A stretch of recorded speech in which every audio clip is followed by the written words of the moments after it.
The silver fork paused halfway to his lips, and the air itself seemed to hold its breath. Marco Napolitani didn't just taste food, he judged souls. One bite of the truffle pasta, and his dark eyes lifted from the plate with the cold precision of a man who had ended careers with less. He set down his fork with a soft clink that echoed like a death sentence through the private dining room. "Bring me," he said, his voice a velvet threat, "whoever made this." The restaurant manager's face drained of color as the head chef stumbled forward, his hands shaking, ready to claim credit he hadn't earned. But Marco had tasted something in that dish, something impossible, something that shouldn't exist anymore. And when he asked the one question no one expected, it would expose a lie that had kept a young waitress invisible and unlock a memory powerful enough to rewrite her fate. They thought she was nobody. They were wrong. The Sapphire Room was a cathedral of wealth and whispered threats. Crystal chandeliers rained soft light over tables draped in Italian linen, where men in tailored suits discussed matters that never made it to courtrooms. This was the kind of place where fortunes changed hands over espresso, where a handshake meant more than any contract, and where the wrong word could mean the right person never made it home. To the patrons, the Sapphire Room was exclusivity incarnate, a jewel in the crown of the city's underworld elite. To Betty Keller, it was a gilded cage. Table 6 needs wine. Now, Keller. The floor manager's has cut through the murmur of conversation, his eyes darting nervously toward the kitchen doors. And stay out of sight when he arrives. Betty didn't need to ask who he was. She'd heard the whispers all afternoon, watched the staff move with the jerky panic of animals sensing a predator. She simply nodded, her dark eyes downcast, and lifted the bottle of Barolo with hands that had learned to stay steady no matter what. At 24, Betty had perfected the art of being invisible. Her server's uniform, black dress, white apron, hair pulled back tight, was a costume designed to make her fade into the wallpaper. She moved through the dining room like a ghost, refilling glasses, clearing plates, never making eye contact, never drawing attention. No one looked at Betty. To the men in expensive suits, she was part of the furniture. To the other servers, she was the quiet one who took the worst shifts without complaint, who stayed late to polish silverware in silence, who never caused trouble. They didn't know that her hands, currently red from carrying scalding plates and scrubbing wine stains, had been taught to create magic by her nonna, an Italian grandmother who'd made pasta from scratch every Sunday and whispered family recipes like sacred prayers. They didn't know that Betty could taste a dish once and recreate it from memory, that she understood the language of heat and herbs and timing in a way that couldn't be taught. They didn't know because Betty had spent 3 years making sure no one would ever know. Not since her father had gambled away everything, including his daughter's future, to the syndicate. Not since the debt had passed to her like a family curse, binding her to this restaurant, to these people, to a life of serving the very men who owned her freedom. The kitchen was her sanctuary and her torture, a place where she could smell the garlic and rosemary and almost pretend she was back in Nana's tiny kitchen, safe and whole. But she was forbidden from touching the stove, forbidden from doing anything but delivering what others created, watching lesser cooks butcher recipes she could have perfected in her sleep. Tonight, though, something felt different. The kitchen staff moved with barely controlled panic. Head chef Dominic Russo, a man whose reputation was built more on intimidation than talent, had been locked in his office for an hour, drinking steadily from a bottle he thought no one noticed. Marco Napolitani just pulled up, one of the sous chefs whispered, his face pale. "We're dead. We're all dead." Betty's hands tightened on the wine bottle. She'd heard the name, of course. Everyone had. Marco Napolitani wasn't just a boss, he was the boss. The man who controlled territories, who'd built an empire on fear and precision, who reportedly hadn't smiled since his mother died 15 years ago. And he was particular about his food. Obsessively particular. The kitchen doors swung open, and Betty caught a glimpse of him as he entered the private dining room, dark hair slicked back, a tailored black suit that probably cost more than her yearly wages, and eyes that seemed to calculate the worth of everything they touched. Then she heard it. The sound that would change everything. A crash from the kitchen. Shouting. And then, impossible to miss, the unmistakable sound of Chef Russo's voice, high and panicked. I can't do this. He'll know. He'll know it's garbage. Betty set down the wine bottle and moved toward the kitchen on instinct, her heart beginning to race. Through the circular window in the swinging door, she could see chaos. Russo slumped against the walk-in freezer, hyperventilating. The sous chefs standing frozen. The tickets piling up on the rail. And on the first ticket, in the server's hasty scrawl, Table 1, Napolitani, truffle pasta, his mother's way. Betty's breath caught. She knew that recipe. Nana had taught it to her. The real way, the old country way, with the egg yolk stirred in at the last second and the truffle shaved paper-thin so it melted into the heat like silk. The floor manager burst through the doors, his face a mask of terror. Where is Russo? Where is the chef? Napolitani is waiting. No one answered. No one moved.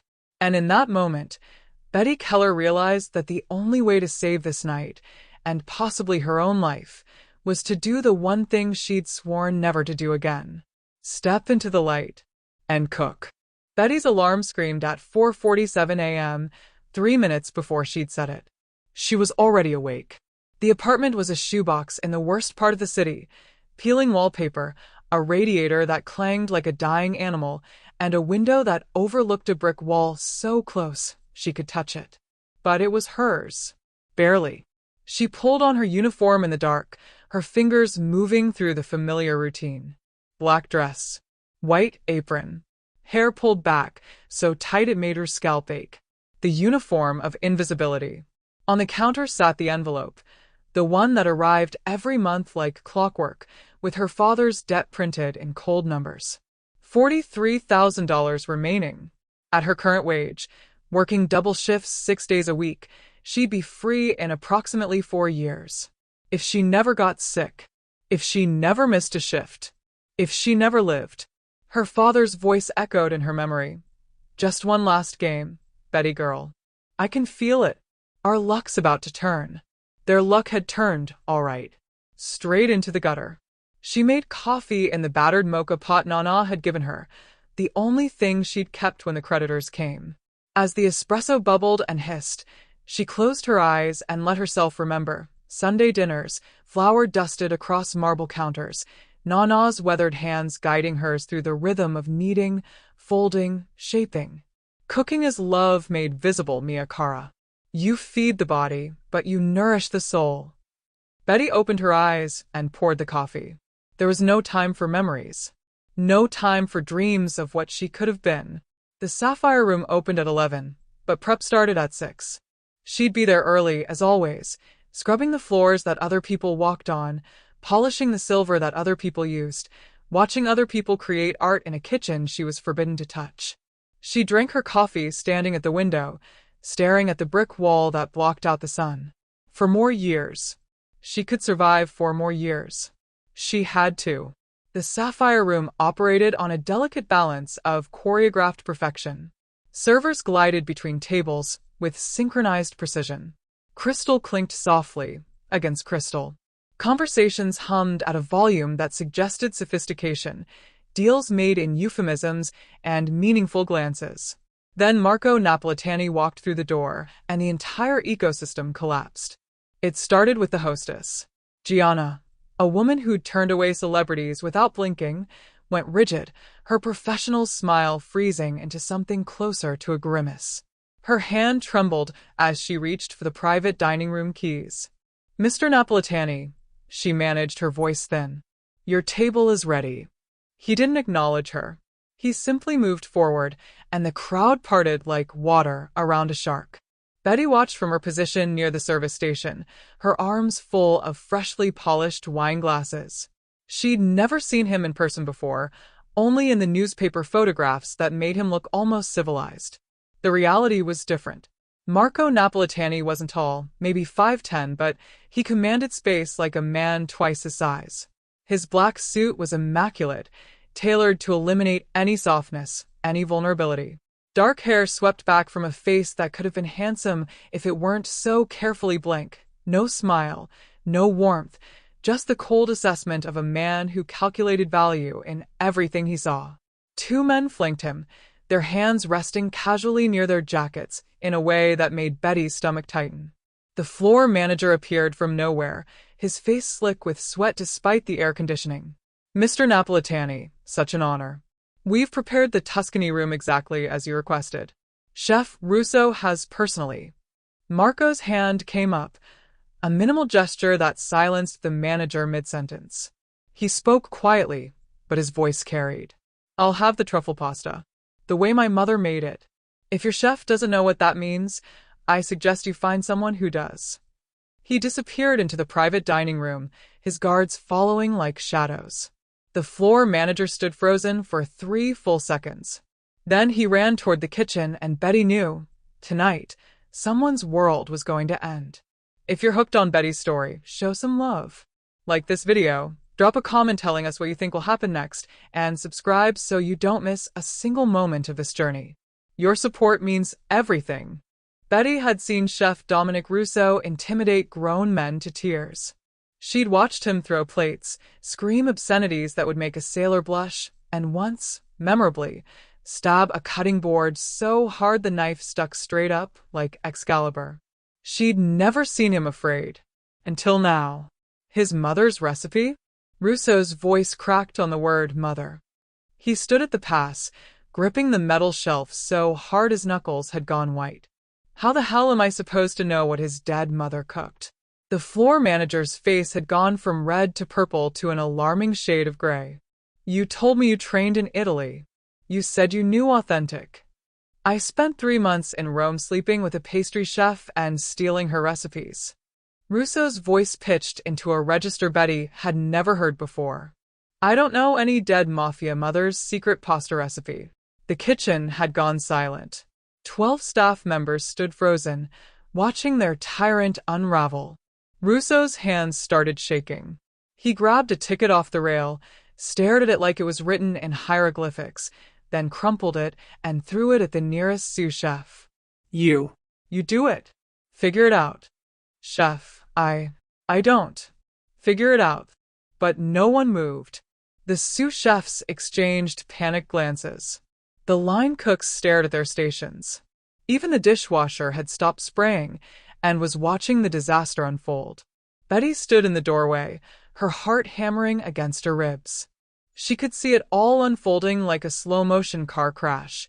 Russo was going to send out something mediocre. Marco Napolitani was going to taste it, and then she'd heard the stories. The restaurant owner who'd served him overcooked fish and mysteriously lost his liquor license the next day. The chef who'd tried to pass off frozen seafood as fresh and whose restaurant burned down a week later. Accidents.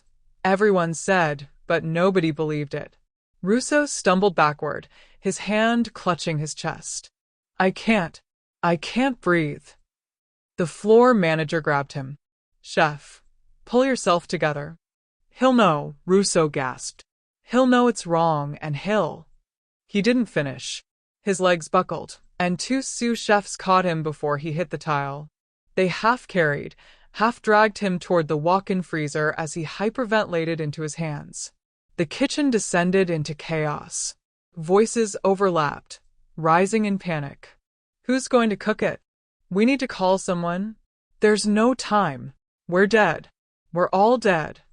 Betty looked at the ticket hanging limply from the rail. Table 1, truffle pasta his mother's way. Her grandmother's voice whispered in her memory. Fresh pasta, egg yolk folded in at the end, truffle shaved so thin you can see through it, and butter, real butter, Betty, not that garbage from a can. She knew this recipe. She'd made it 100 times. Her hands moved before her brain could catch up, reaching for an apron hanging by the door. The floor manager's wild eyes landed on her. "What are you doing?" Betty tied the apron around her waist, her voice steady despite the terror coursing through her veins. saving all of us. She walked to the stove. And for the first time in 3 years, Betty Keller stopped being invisible. The kitchen held its breath as Betty's hands moved to the pasta station. What the hell does she think she's? One of the sous chefs started. Shut up, the floor manager hissed. Just shut up and let her work. Betty's fingers found the flour, and something inside her clicked into place. Muscle memory took over, the kind that lived deeper than thought, carved into her bones by a grandmother who'd made pasta every day of her 78 years. She built a well of flour on the marble countertop, cracked 3 eggs into the center with one hand, added a pinch of salt with the other. Her movements were economical, precise, no wasted motion. She's making it from scratch? Someone whispered. There's no time. But Betty was already kneading, her hands working the dough with a rhythm that was almost hypnotic. Push, fold, turn. Push, fold, turn. The dough transformed under her touch, going from shaggy and rough to silken and elastic. Around her, the kitchen staff stood frozen, watching the invisible waitress transform into something else entirely. She rolled the dough paper thin, cut it into perfect ribbons of fettuccine with a knife that moved so fast it was almost a blur. Water boiled. Butter melted in a pan, releasing the scent of hazelnuts. She moved between stations like a dancer, every motion intentional. The truffle, she said, her voice cutting through the silence. Where's the truffle? A sous chef scrambled to the refrigerator, returning with a black truffle the size of a golf ball. Betty took it, grabbed a mandolin, and began shaving. Paper-thin slices fell like dark snow onto parchment paper. Pasta hit the water. 30 seconds, no more, no less. She drained it, tossed it in the butter with a handful of reserved pasta water, folded in a single egg yolk off the heat, watching it create a glossy, silken sauce. The truffle went on top. A crack of black pepper. A whisper of Parmigiano Reggiano. She plated it with hands that didn't shake, arranging the pasta in a perfect nest, the truffle shavings cascading over the top like black gold. 7 minutes, someone breathed. She just made that in 7 minutes. Betty stepped back from the plate, her chest heaving, flour dusted across her black dress. The floor manager stared at her like he'd never seen her before. Because he hadn't. None of them had. Betty's hands were shaking now. The adrenaline that had carried her through the cooking drained away the moment she stepped back from the pass, leaving behind the cold, sharp reality of what she'd just done. She'd crossed a line she'd sworn never to cross. She'd made herself visible. I'll take it out, the floor manager said, reaching for the plate. No. Betty's voice was firm. She untied the kitchen apron, grabbed her service apron from the hook, and tied it around her waist with fingers that barely cooperated. He asks questions, and you won't have answers. I will. The manager opened his mouth to argue, then closed it. They both knew she was right. Betty caught her reflection in the stainless steel refrigerator door. Flowers streaked her cheek. Her hair had come loose from its bun in damp tendrils. She looked like she'd been through a war. She wet a towel and wiped her face, tucked the loose strands back, smoothed her apron. The armor of invisibility, hastily reassembled. Betty. It was Maria, one of the other servers, her eyes wide. Be careful. Betty nodded, lifted the plate, and pushed through the kitchen doors. The dining room felt different now, the air thicker, charged with something dangerous. Conversations continued around her, but they seemed distant, unreal.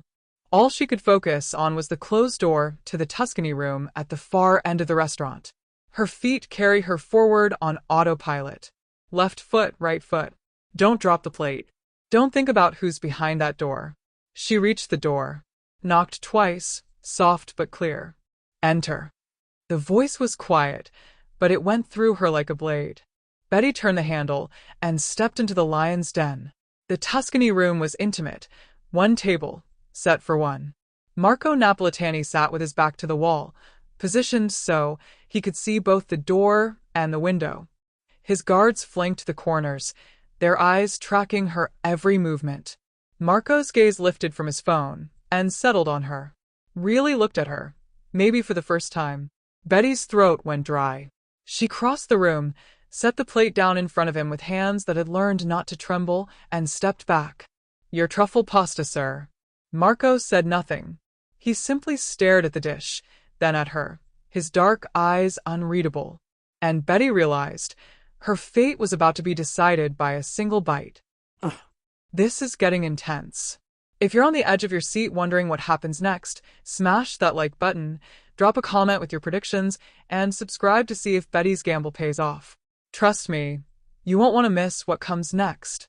Marco Napolitani didn't move for a long moment. He simply looked at the plate, his expression giving away nothing.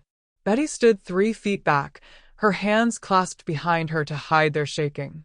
The guards watched her with the predatory stillness of men who'd hurt people for less than a poorly cooked meal. Then Marco picked up his fork. The movement was deliberate, almost ceremonial. He twirled a small portion of pasta onto the fork, the fettuccine ribbons catching the light as they wound around the tines. A slice of truffle clung to the pasta, its earthy scent filling the small room. He lifted the fork to his lips. Time stopped. Betty watched his jaw move as he chewed. Once, twice. His eyes closed. His shoulders, which had been rigid with tension, dropped half an inch. The silence stretched so long Betty thought she might pass out from holding her breath. Then Marco set down his fork with a soft clink that sounded like a gunshot in the quiet room. His eyes opened. They were wet. Betty's heart hammered against her ribs. Wet. The most dangerous man in the city had tears in his eyes, and she couldn't tell if that meant she was about to be thanked or killed. Marco picked up his fork again. Another bite. Another long moment of chewing, of processing, of something happening behind those dark eyes that she couldn't begin to interpret. He set the fork down again. Who made this? His voice was barely above a whisper, but it carried the weight of an avalanche. Betty's mouth went dry. "Sir?" Who made this? Each word was precisely enunciated, sharp as glass. One of the guards shifted his weight, his hand moving to his jacket. Betty's mind raced. She could lie. Blame it on Chef Russo, let him take the credit or the consequences. She could name one of the sous chefs. She could. "I did, sir." The words came out steady, clearer than she'd expected. "I made it." Marco's gaze locked onto her face with an intensity that made her want to step backward. His eyes traveled over her.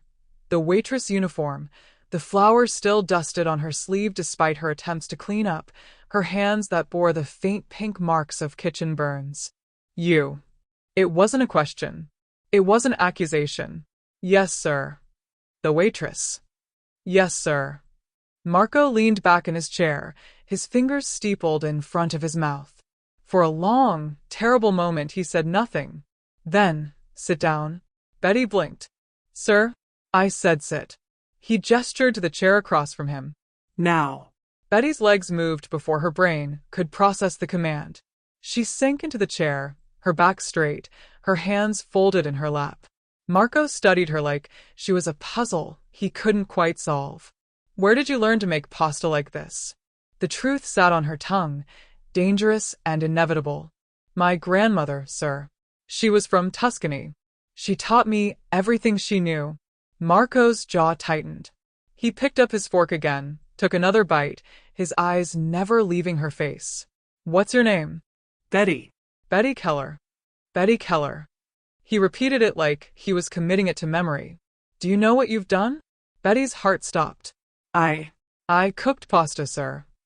"No." Marco set down his fork and leaned forward, his eyes blazing with something she couldn't name.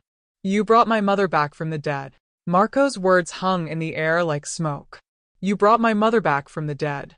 Before Betty could respond, he raised his hand and snapped his fingers once. The sound cracked through the room like a whip. One of the guards opened the door and barked into the dining room. "Get the chef." "Now." Betty's stomach dropped. Through the open door, she could hear the scrambling, the panicked voices, the sound of chaos trying to organize itself into an acceptable lie. 30 seconds later, the floor manager appeared, practically shoving Chef Russo through the door. Russo had pulled himself together somewhat. His chef's coat was buttoned, His face had regained some color, but his hands still trembled. "Mr. Napolitani," the manager gushed, his smile wide and desperate. "I trust everything was to your satisfaction? Chef Russo personally. You made this." Marco's eyes never left Russo's face. The chef's Adam's apple bobbed. Betty could see the calculation happening behind his eyes. The choice: admit incompetence or claim credit for perfection. Greed won. "Yes, sir. It's an old family recipe I learned during my time in..." "Which region?" Marco's voice was soft. "I'm sorry. Which region of Italy, specifically?" Russo's mouth opened. Closed. Tuscany, of course. The truffle is... What type of flour did you use?" "Type 1, naturally. The finest." "How long did you knead the dough?" Sweat beaded on Russo's forehead. 8-10 minutes. "What temperature was the water when you blanched the pasta?" "Boiling, of course." "How long?" 3 minutes. Marco's fist hit the table so hard the plate jumped. Betty flinched. The guard straightened. 30 seconds, Marco said, his voice cold as ice. "The pasta cooks for 30 seconds. Any longer, and it's garbage. Any shorter, and it's raw." He stood slowly, each movement deliberate. "You've never made fresh pasta in your life, have you, chef?" Russo went gray. I oversee the kitchen. My staff." "Get out." Marco's voice dropped to a whisper that was somehow more terrifying than a shout. "Before I have you thrown out." The manager grabbed Russo's arm and practically dragged him from the room. The door closed with a soft click that sounded like a coffin lid. Marco turned back to Betty, and for the first time, she saw something other than cold calculation in his eyes. Curiosity. "Now," he said, settling back into his chair. "Tell me the truth. All of it." Betty's hands twisted in her lap. Every instinct screamed at her to stay small, stay quiet, stay invisible. But those instincts had failed her the moment she'd touched that stove. "I made it," she said, her voice steady despite the fear coursing through her veins. "From scratch.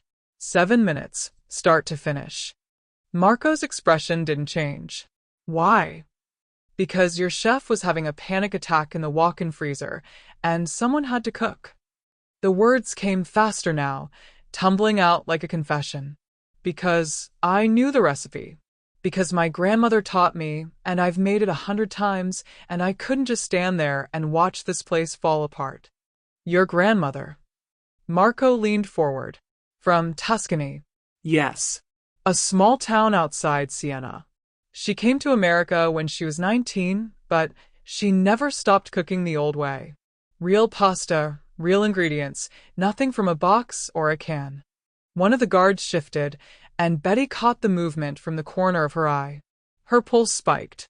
These men didn't look like they cared about family recipes or grandmothers from Tuscany.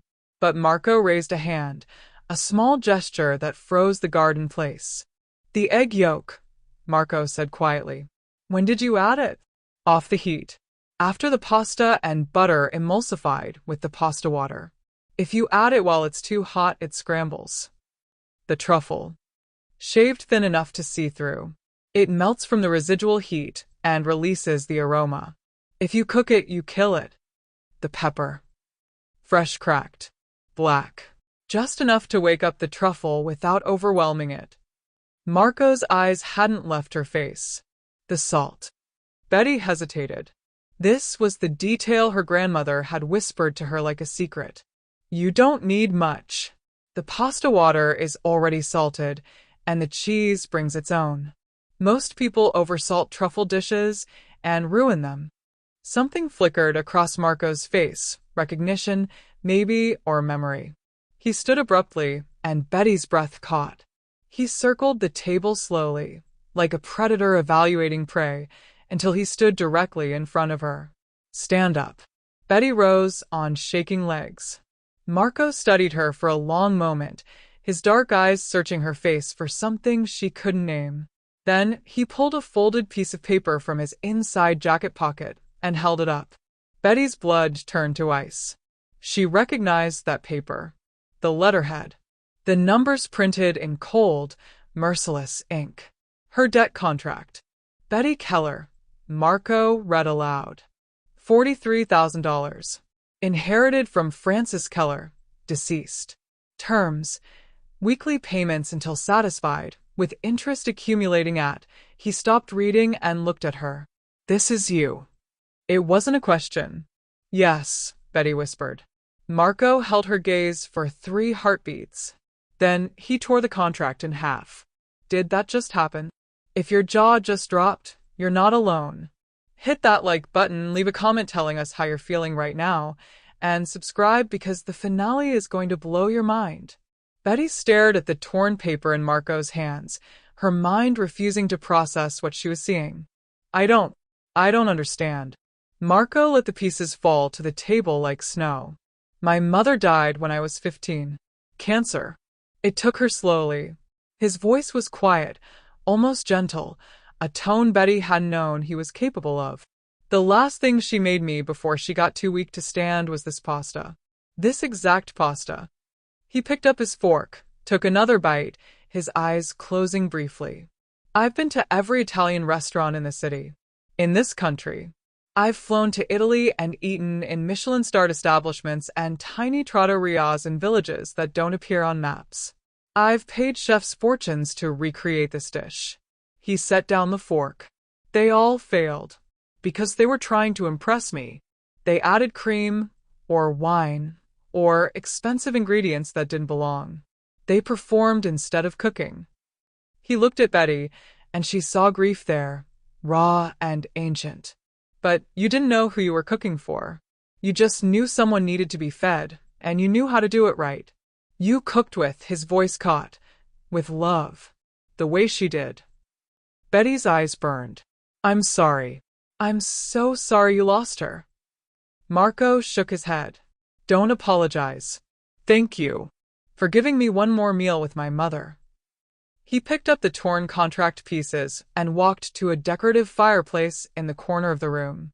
A guard handed him a lighter.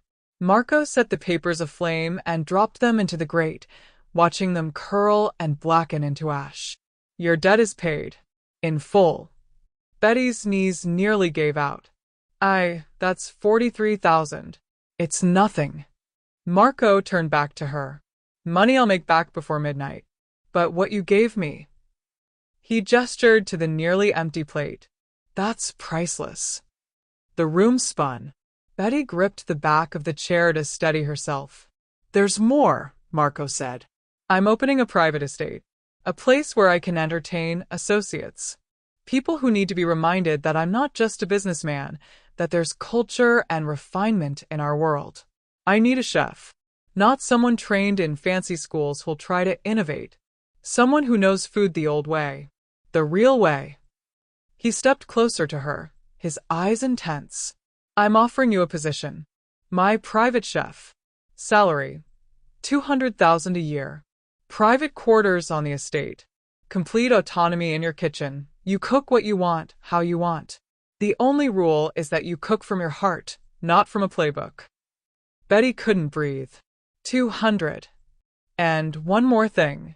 Marco's expression softened in a way that transformed his entire face. You'll never be invisible again. Not in my house.